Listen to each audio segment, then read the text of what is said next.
사도 바울은 평생 3번에 걸쳐서 선교 여행을 소아시아 지역 여러 도시를 이렇게 다녔습니다. 그리고 다니는 곳마다 그는 교회를 세웠습니다. 특별히 3차 여행 때는 1차와 2차와 다르게 여러 곳을 다니면서 복음을 전하지 않고 에베소라는 지역, 거기에 특별히 두란노 소원에 머무르면서 그는 복음을 강론을 하고 전했습니다. 이렇게 바울이 두란노 소원에서 복음을 강론하고 가르친 결과에 그 소아시아 지역 뿐만 아니고 그 너머에게까지 유대인들과 헬라인들이 많이 복음을 듣고 구원 얻는 놀라운 역사가 이루어지게 됐습니다. 골로새서는 에베소서와 거의 같은 시기에 쓰여진 그런 서신입니다. 그런데 에베소서가 교회론을 다루고 있는 것과 함께, 교회론이라는 것은 교회의 생리에 관한 여러 내용들을 다루어 주고 있는 것과는 다르게 골로새서는 내용도 좀 비슷하기도 하고 그리고 쓰여진 시기도 비슷하지만 특별히 골로새서는 기독론에 관한 중점적인 내용을 다루고 있다는 것입니다. 기독론이라는 것은 예수 그리스도 중심의 하나님의 말씀을 많이 다루고 있는 그런 내용이었습니다. 그 내용이 지금 우리가 읽은 골로새서의 서론격인 우리가 읽은 짧은 8구절에 우리 눈에는 잘 보이지 않는 것 같지만 그 의미 속에는 예수 그리스도라는 그 강한 메시지가 거기에 어떤 무브먼트를 만들어내고 있는 것을 우리가 감지하게 됩니다. 바울이 두란노 소원에서 하나님의 말씀을 증거하게 될 때 그 말씀이 얼마나 강력하게, 얼마나 은혜스럽게 그 말씀이 강론이 되었는지 그 지역에 사는 유대인들뿐만 아니고 헬라인들 그리고 이방인들까지 많은 사람들이 주의 말씀을 들었다고 고백을 하고 있어요.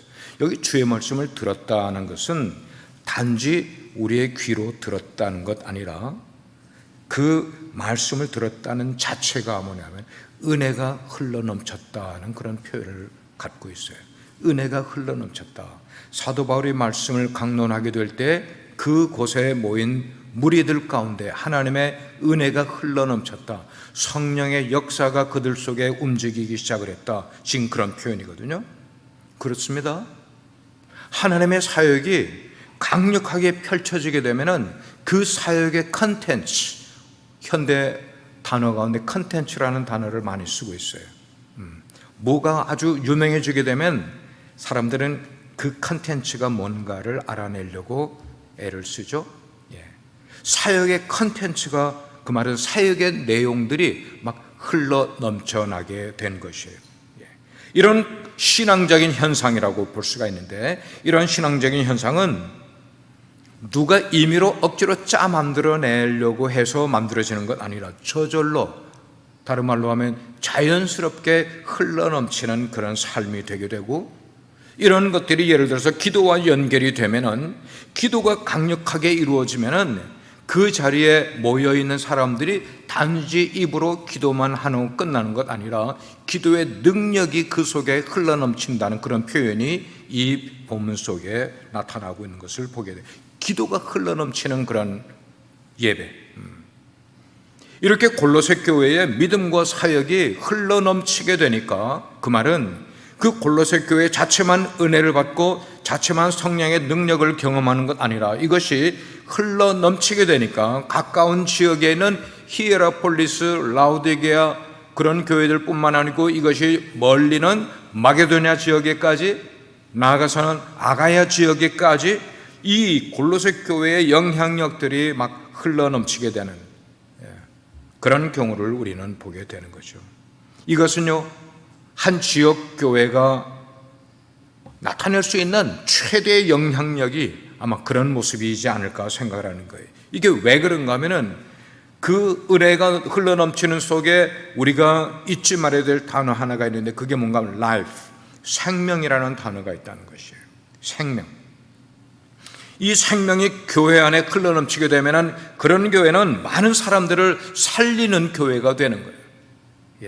이 교회가 이 세상에 존재하는 목적은 죽어가는 영혼을 살리는 것이 바로 교회이기 때문에 하나님은 세워진 교회들을 통하여 잃어버린 영혼들, 죽어가는 영혼들, 아니 이미 죽었던 영혼들이라 할지라도 살리는 역사를 교회를 통하여 이루기를 원하시는 거예요.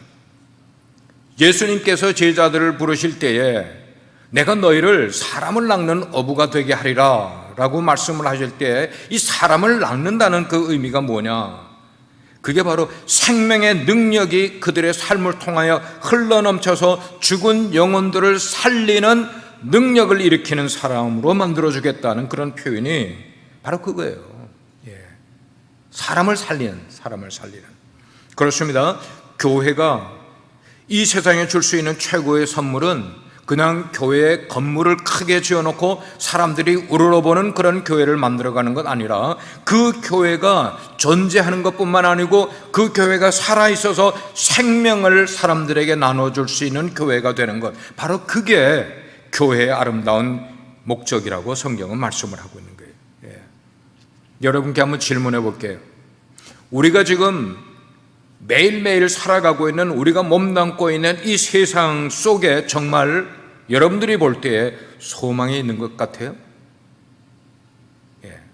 소망이 있는 것 같아요?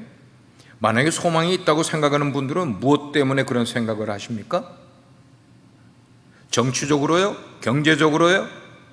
사회적으로? 아니면 교육적으로? 나아가서는 종교적으로요? 여러분 이 세상에 소망이 있다고 생각을 하세요? 저는 소망이 없다고 생각을 해요. 저는. 그러나 소망이 없는 이 세상을 살아낼 수 있는 방법이 있는데 그것은 뭐냐면 신앙 공동체를 통하여 생명의 능력이 흘러넘쳐서 그렇게 소망 없는 이 세상에 교회로부터 이 소망이 흘러넘쳐가 이 세상 속으로 흘러가야 된다는 말씀입니다. 우리가 매주일, 매 시간 같은 시간에 이 자리에 모여서 예배하는 것은 한 주일 동안 우리의 삶을 여기서 풀어내려고 하는 그런 목적이 아니에요. 교회 와서 선한 말씀을 듣게 되면 내 마음에 좀 악한 생각을 가지고 있던 것들이 좀 순화되는 그런 일들을 위해서 우리가 여기에 와서 예배 드리는 그 이유도 아니에요. 마이너는 그런 목적이 될 수도 있겠지만 우리가 여기서 예배를 드리는 것은 우리가 예배를 통하여 우리의 영이, 죽어가는 영혼이, 우리가 한 주일 동안 살아가면서 침잠되었던 영혼들이 뭐라고 그럴까, 죽어가고 있고 어쩌면 졸다가 다시 여기에 나온 우리의 영들이 깨어나고요 살아나게 되면 그것이 바로 우리가 다시 세상으로 돌아가게 될 때는 세상을 살리는 그런 능력이 되기 때문에 우리가 이 자리에 나오는 거예요. 믿으십니까? 여러분 그런 마음으로 예배를 드리십니까? 그러면은 예배가 뭐예요? 전투가 돼야 되는 거예요. 전투가.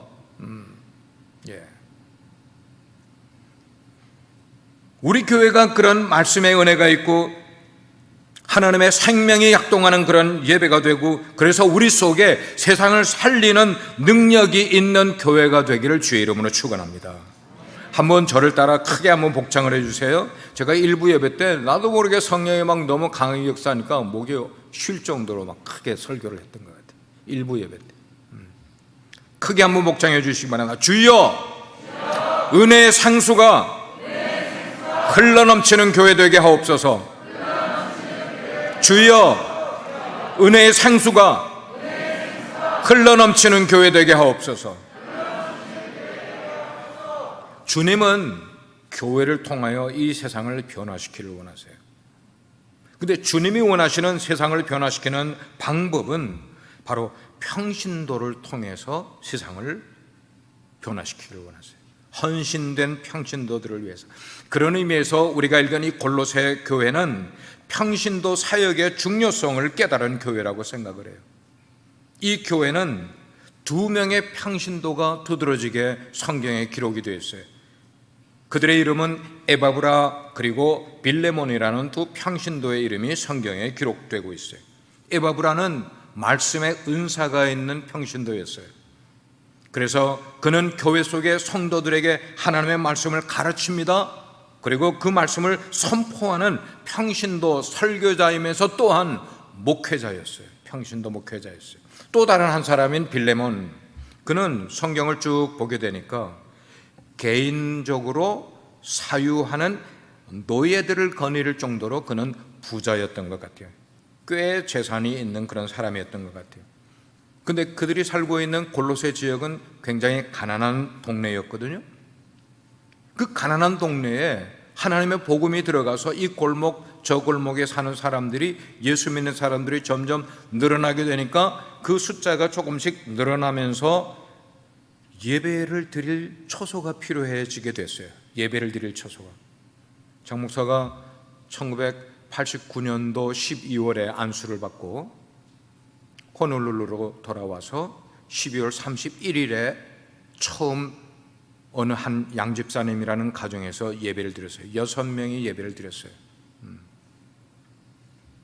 그리고 1990년 1월 첫째 주일에 거기서 다시 예배를 드리고는 우리가 여기서 계속 드릴 수 없다 생각을 해서 그때부터는 비추에 있는 파게, 그냥 퍼블릭 파게 돗자리를 깔아놓고 예배를 드렸어요. 여러분 한번 상상해 보세요. 파게에서, 사람들이 모이는 파게에서 여기 보면대 하나 놓고 돗자리 깔고 성도들이 거기서 앉아서 예배를 드리는 거예요. 처음에는 6명, 8명, 10명 그렇게 모이더니 20명이 넘게 되는 거예요. 한 달, 2달 지나가니까. 그런데 그렇게 이 골로새 지역에 성도들이 모여들면서 예배의 처소가 필요하게 될 때에 빌레몬이 그는 부자라고 그랬잖아요. 선뜻 자기 집을 오픈해서 그의 집이 곧 개척교회가 된 거예요. 개척교회가 됐어요. 그래서 시작이 된 교회가 바로 골로새 교회가 됐어요. 우리가 잘 아는 것처럼 루디아라는 여성이 자기의 집을 예배 처소로 삼으면서 빌립보라는 그런 교회가 세워졌다는 것을 우리는 알게 돼요. 미국에는 지금 이 빌레몬의 집과 같은, 루디아와의 집과 같은 이런 가정교회를 찾기가 거의 저는 찾을 수가 없을 것 같아요. 우리가 떠난 대한민국에도 이런 교회가 별로 없어요. 없어. 정말 이 초대교회, 가정교회 같은 이런 교회들이 없어. 그런데 어디에 가면 이런 교회가 있는가 하면 중국에 가면 있어요. 중국에 가면. 제가 20여 년 동안 중국을 쭉 다니면서 가정교회 지도자들을 훈련을 시키는 일을 하지 않았습니까? 근데 그들은 처소, 자기들의 가정집을 열어서 예배를 드리는 거예요. 그 가정집에 모이는 장소가 크기로 따지면 이 강단, 크면은 이 강단만 해요. 우리 교회 중국에 갔다 오신, 단기 선교로 갔다 오신 분들은 아시잖아요. 이 강단의 한 절반 정도, 이게 이제 방이면은 이 방에서 30명, 많게는 40명이 모여 예배드려요. Can you imagine? 근데 그 예배 장소가 얼마나 뜨거운지 몰라. 그랬던 그들이 20년 정도가 이렇게 지나가면서 나라로부터 인준을 받고 교회로 등록을 하고 그 다음에 예배당을 짓고, 그때부터 교회는 타락하기 시작합니다. 순수함이 없어져 버린 거. 목회자도 순수함이 없어져 버리고요, 성도들도 순수함이 없어져 버려. 그 말을 우리에게로 끌어오게 되면 우리 이렇게 예배 드리는 사람들이 순수하지 못하다는 거야. 여러분 그거 아십니까? 성경에서 많이 벗어나 있다고 우리는.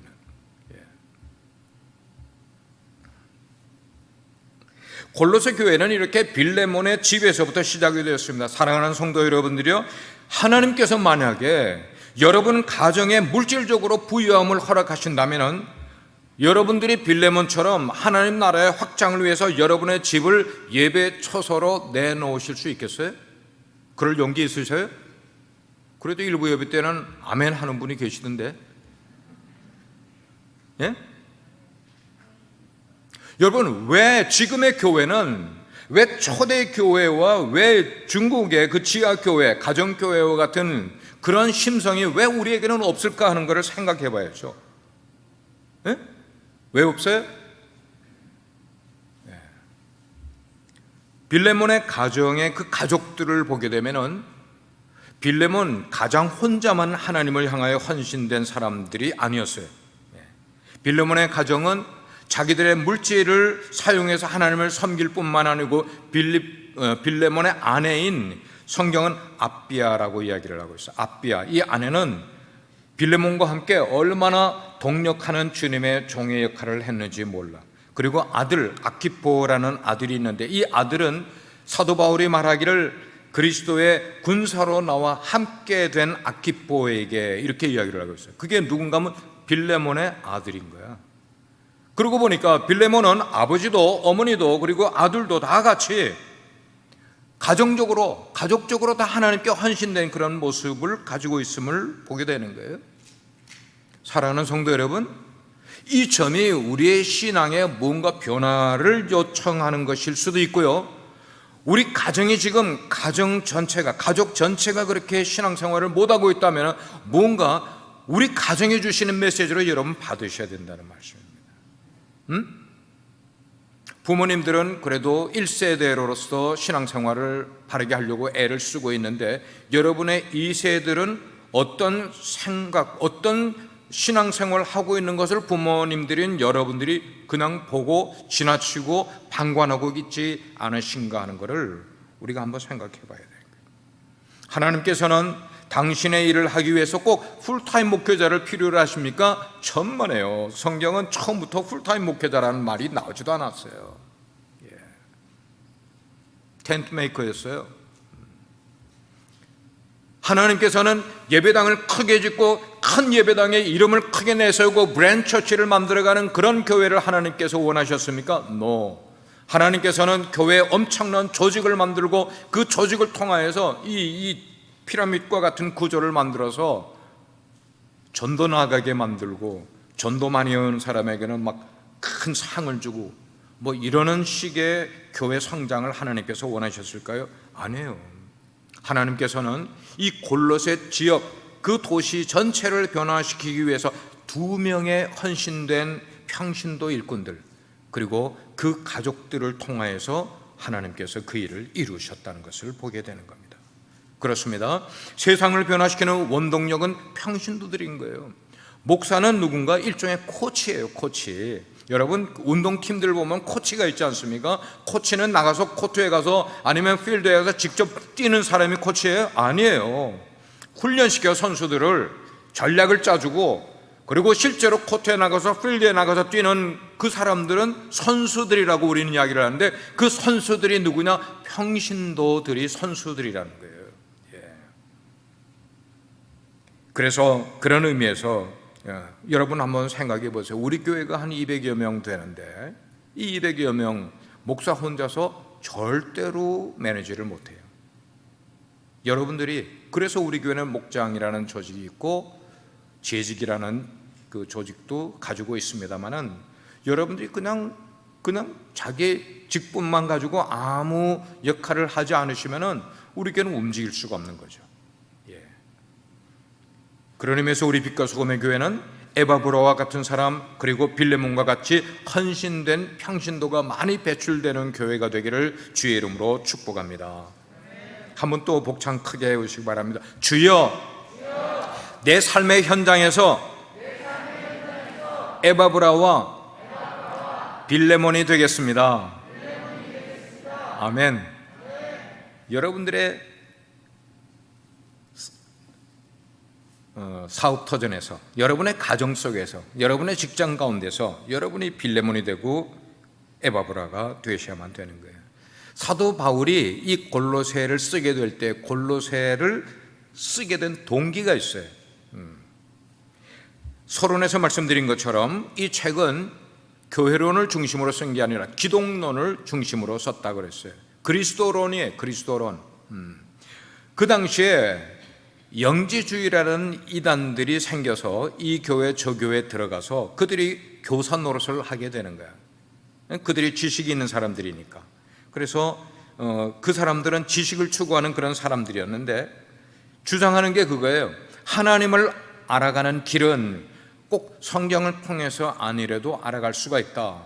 우리 인간들이 가지고 있는 직관을 통해서라도 우리의 지식을 많이 쌓게 되면은, 아니면 또 다른 길을 통해서라도 하나님에 대한 지식을 얻을 수가 있다라고 생각을 하는 사람들이 지식을 많이 추구하고 있는 그리스도인들 가운데 그런 사람들이 있었다는 거예요.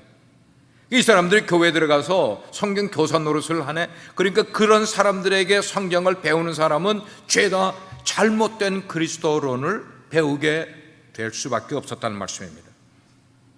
이 이단들이 2000년 전에만 있었던 것 아니에요. 2000년 역사 속에 누누이 이 영지주의의 영향을 받았던 이단들이 여러 그룹들이 생기게 됐어요. 여러 그룹들이. 그리고 오늘날 현대에도 역시 우리 주변에 있으면서 언제든지 그들은 기회만 있으면 교회 속에 들어가 교회를 분란시키려고 하는 그런 일들을 하는 세력들이 바로 그런 사람들이에요. 그 사람들이 어떻게 교회 속에서 행동하는지 아십니까? 겉으로 그들을 보게 되면 굉장히 경건해 보이는 것 같아요. 그리고 기도도 하는 것 같고요. 어떻게 보게 될 때는 뭔가 고상한 신앙생활을 하는 것처럼 척하는 그런 사람들이 되기도 하고, 그리고 뭔가 기성교회와는 달라 보이는 그런 신앙생활을 하려고 하는 이런 모습으로 교회 속에 들어가게 되니까 사람들이 보게 될 때는 저 사람은 굉장히 경건한 그리스도인 같이 여기는 그런 종류의 사람들이 바로 이런 영향을 받은 사람들이 있다는 것입니다. 그렇지만 성경이 우리에게 말씀하게 될 때 여러분, 복음이 무엇이에요? 복음은 지식을 추구하는 것입니까? 성경을 많이 알면은 그게 복음적으로 합당한 것입니까? 성경은 한 번도 그렇게 우리에게 이야기하고 있지 않습니다.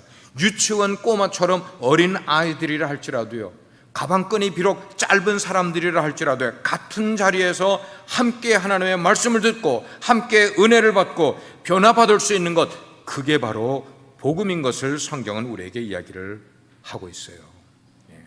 여러분, 예수님을 보시기 바랍니다. 예수님이 말씀을 어렵게 하셨어요? 아니에요. 예수님은 말씀을 굉장히 심플하게 그리고 쉽게 하셨어요. 그래서 비유도 많이 드시고 이야기도 많이 풀어내셨어요. 저기 들에 핀 백합화를 봐. 저 백합화가 솔로몬의 옷보다 얼마나 더 귀한. 저기 이제 참새가 날아가게 되면 그 날아가는 참새를 보시면서 예수님이 저기 날아가는 참새들 봐. 저 참새 누가 먹이지? 누가 먹이는데 저렇게 매번 저렇게 살아서 자식을 낳고 또 이렇게 되는 거지? 그런데 너희들은 저 참새보다 더 귀하지 않니?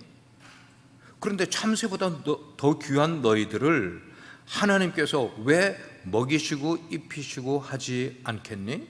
그런데 너희들은 왜 먹는 것 입는 것 가지고 그렇게 걱정해?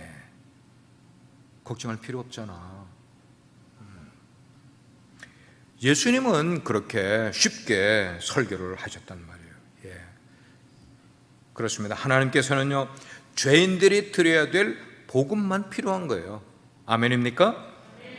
예수님 앞에 복음을 들을 사람은 내가 죄인이라고 생각하는 사람들, 그래서 그 죄인들이 꼭 들어야 될 그 복음이 하나님 앞에서 정말로 필요한 거예요.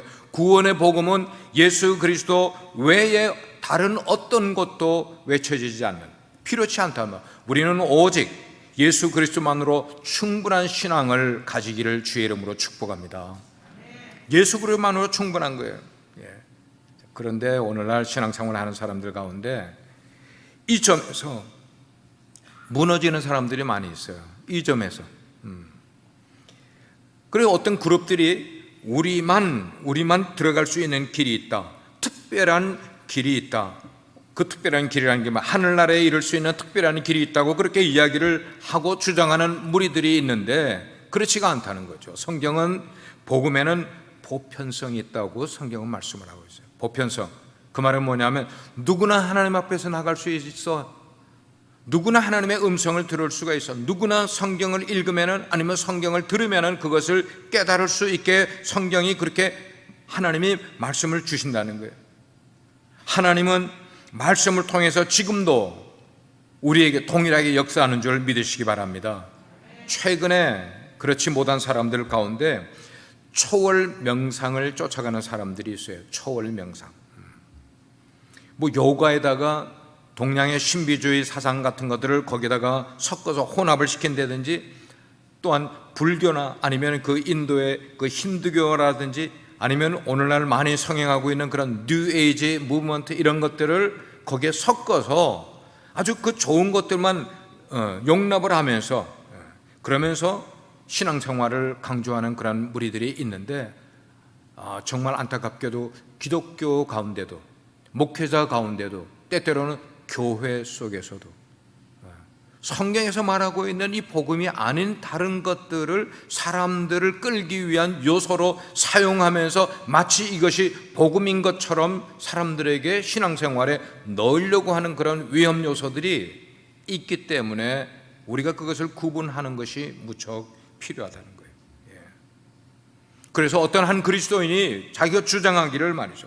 예수 그리스도의 십자가만이 유일한 길이다, 하나님께 이르는 유일한 길이다, 그렇게 이야기를 한다면 그런 생각은 너무나 독선적인 것이다, 너무나 좁은 것이다 라고 말하는 반면에 만약에 모든 종교를 다 그냥 포괄해 모든 길이 모든 종교가 다 하나님께 이르는 길이다라고 이야기를 하면은 굉장히 그 사람은 관용적이고 현대 감각이 있는 사람인 것처럼 이야기하고 있는 그런 모습들이 만약에 혹시 여러분들이 이해하는 가운데 우리 기독교를 그렇게 이해를 하신다면 조심하셔야 돼요. 조심하셔야 돼요.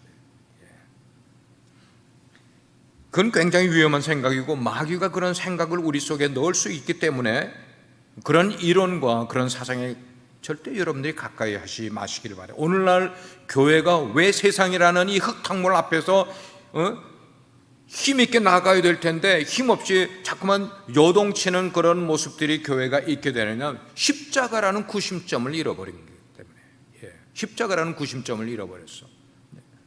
교회가 이거를 우리 신앙생활의 가장 중요한 것에서 빼버리려고 하고 다른 것들을 교회가 자꾸만 강조를 하게 되니까 세상의 흙탕물 앞에서 교회가 가야 될 본연의 길을 가지 못하고 세상에 휩쓸려 같이 가는 그런 모습들. 그러므로 사랑하는 여러분들이요, 우리는 십자가를 붙드는 신앙생활을 해야 되고 예수 그리스도만으로 충분한 신앙을 꼭 붙들고 나가는 분 되기를 주의 이름으로 축원합니다. 로마서 4장 25절 말씀을 보면은 이렇게 말씀을 하고 있어요. 예수는 우리가 범한 것 때문에 내어줌이 되고 또한 우리를 의롭다 하기 위해서 살아나셨느니라 부활하셨다고 말씀을 하고 있어요. 그 예수님이 우리를 위해서 하신 아주 중요한 일이 뭐예요? 당신의 보혈을 십자가 위에 흘려주심으로 우리가 구원받을 수 있는 유일한 길을 만들어주신 거예요. 그 길 이외에 구원에 이르는 다른 길이 있습니까? 없습니까? 여러분 크게 대답해요. 있어요? 없어요? 없어요.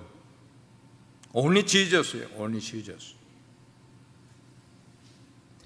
다른 이로서는 구원을 받을 수 없나니 천하 인간의 구원을 얻을 만한 다른 이름을 내게 주신 일이 없다. 아멘.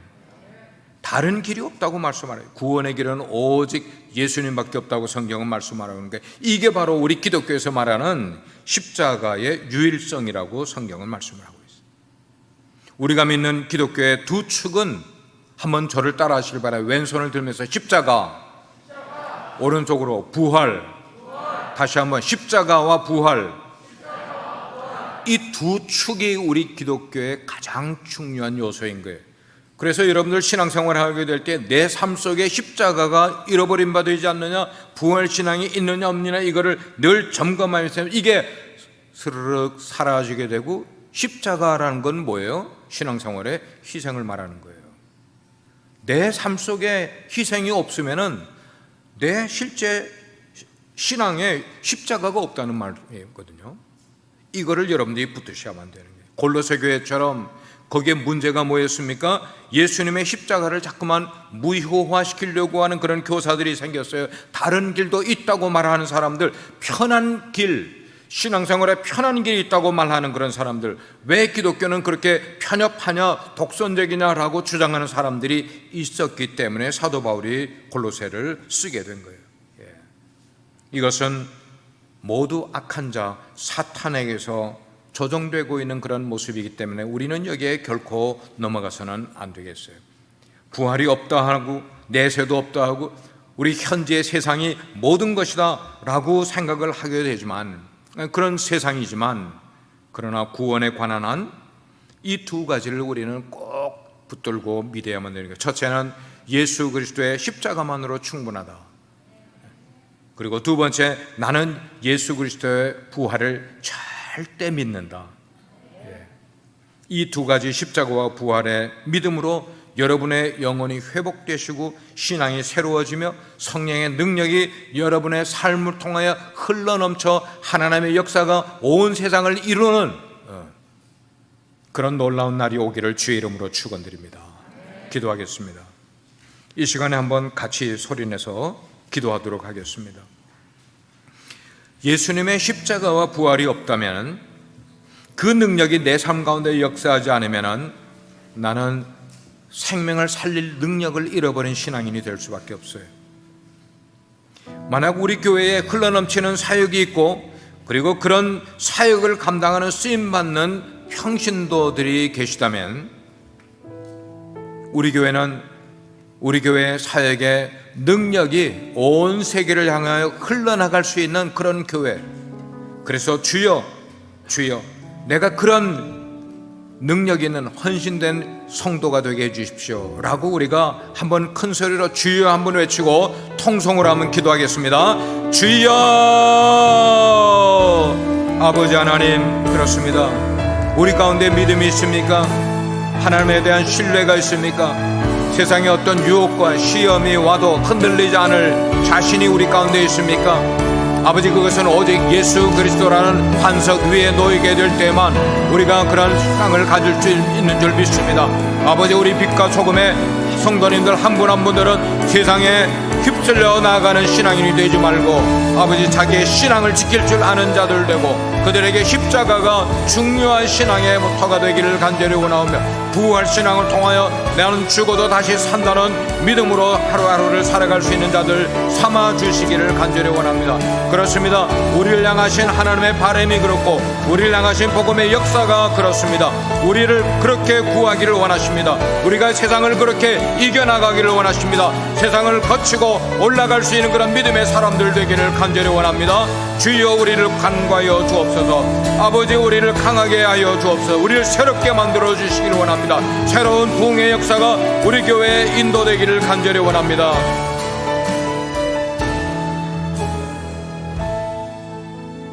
자비로우신 주님,